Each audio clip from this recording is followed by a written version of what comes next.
The alchemical wink, a fiction. Astute readers will notice that in the title of this story, and throughout, the word alchemical and also alchemy are written with an intruding hyphen. Most will imagine that it is some manner of post-colonial affectation that draws attention to the fact that these are Arabic words purloined by the English among the loot of colonialist appropriation. For the post-colonialist, the hyphen is a signal to put on a fake Arabic accent and pronounce the word alchemy. It is as if Arabic speakers were to say to English speakers, "Piss off, this is our word." Initiates, however, understand the true significance of the hyphen. It is not a post-colonial gesture. It is far more post than that. Once a wholesome and volcanic word with some real zest, initiates will know that, in fact, the word is dead. It died long ago. The man who killed it was Charles Young. Young's theory was an old one. Human beings, he claimed, are alchemically transmaniformical, dreamy with archetypes and struggling in a web of bafflingly acausal connections towards a self-satisfied loneliness he called individuation. His followers are known as youngsters. His most famous work, the Red Tome of Zurich, published posthumously, purported to be a dream diary he had compiled while on Swiss vacations.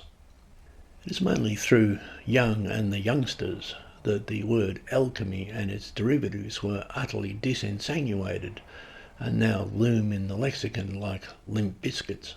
Everybody goes through a Young phase. To be precise, the Red Tome of Zurich is the book where the word alchemy went to die. The word is now utterly beyond repair. You can try digging through its etymologies and you'll end up with the stiff Egyptians. In the full scope of the alchemistical arts, so-called, or the arts of transformographication, better still, there are different schools, approaches, lineages. We can make many distinctions. In the alchemy of spicy Cathay at the far end of the Silky Road, for example, there is a fundamental distinction between inner and outer schools. Nearer to home, alchemy, infused with the works of Hermes thrice falsified, has largely been of the outer external type, laboratory alchemy with crisp, clean, white lab coats, at least until Charles Young started having alchemical wet dreams during his summer vacations in Switzerland. There are three schools loosely considered: the metallic, the herbal, and the neurotic. There is a fourth school, and you find it in European alchemy, but it is more developed in other climes. It is never fully established, or it is limited or hidden. So in Europe there are essentially three schools, but we can also talk about a fourth. The ambiguity of the fourth is a theme in itself. Think of all those stories where three friends meet and wonder where the fourth has gone. Three friends meet and the fourth is late, or goes to the wrong address, or misreads the invitation and arrives dressed as the pious bird of good omen. The numbers 1, 2 and 3 all meet as primes. 4 is among them, but is the odd man out, albeit even. There is much to ponder here. The most familiar and celebrated type of alchemy, of course, is the metallic alchemy, metalheads. This is a school or stream or tradition of laboratory alchemy dedicated to the transmutification of metals, and specifically of lead into gold, base metals into precious.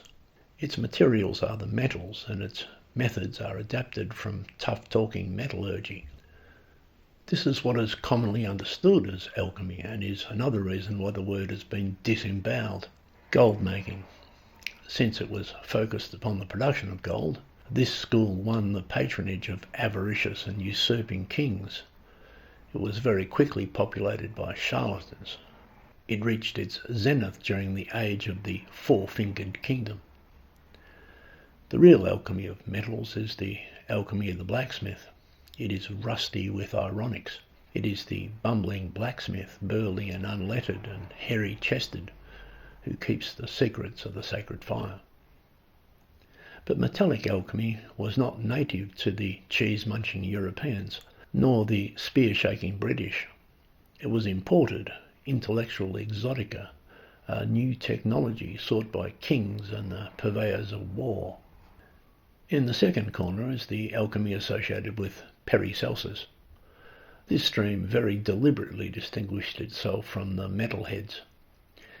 Perry himself wrote, "Many have said of alchemy that it is for making gold and silver. For me, such is not the aim, but to consider only what virtue and power may lie in medicines." We can also call this spagyric alchemy, since its laboratory practice is founded upon the production of spagyrics and tinctures.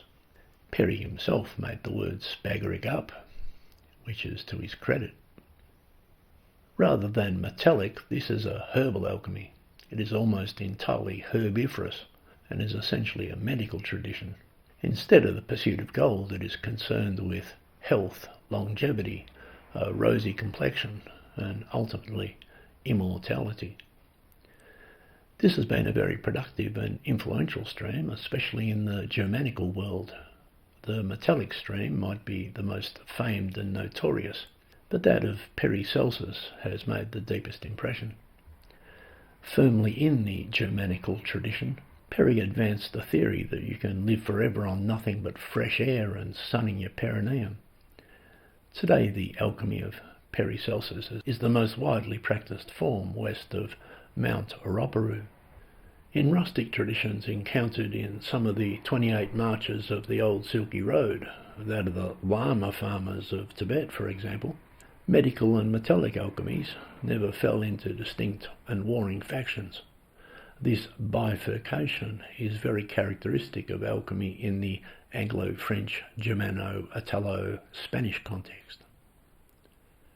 The school of Paracelsus has independent roots, deep in native and pre-Christian herbalism, but it is largely a reaction to the degradation of the metallic tradition and the decline of the very word alchemy itself.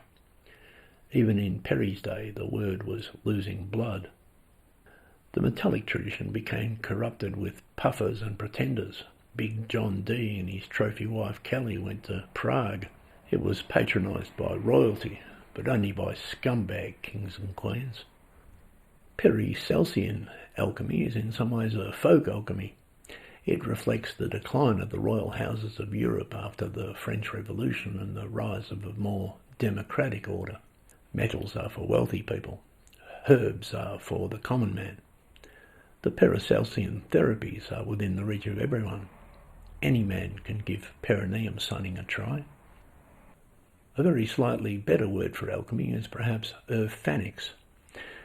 Punctuating the word with a hyphen, alchemy, is a stopgap measure. The hyphen is the typographical equivalent to a wink. The situation is much worse though. The word alchemy is so thoroughly defunct these days that serious occultists, initiates, consider it beyond redemption. Among words, it is like an attractive woman taken from the dark lanes of Whitechapel and hideously attacked by a psychopath with a knowledge of surgical anatomy.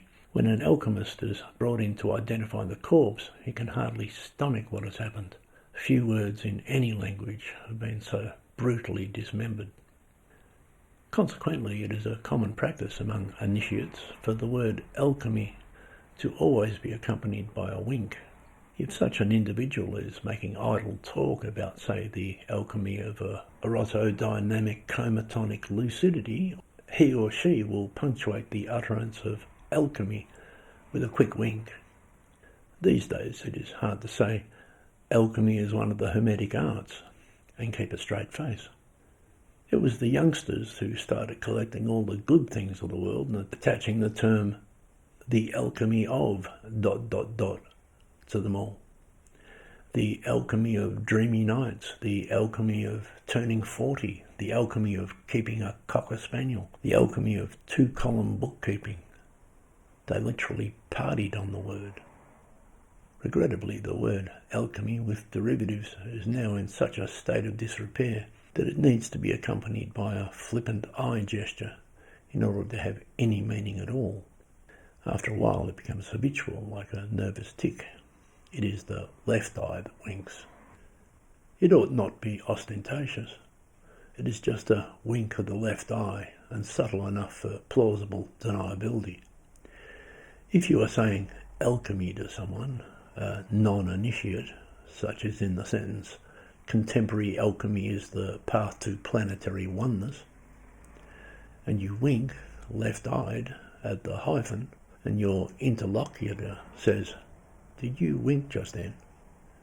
You need to be able to say, "No, it was a speck of dust," or gaslight them by saying they imagined it. Initiates understand its proper meaning, however. The hyphen is not a signal to throw in Arabic throat growls. It is a typographical signal to wink, as if to say, "Alchemy, you know what I mean." If you wink at one of the Paracelsians, they'll prescribe you a spagyric for glaucoma. Youngsters will interpret it as unresolved traumas of the Dark Mother. The gesture itself is actually one of the ancient secrets preserved in the mysterious Fourth School.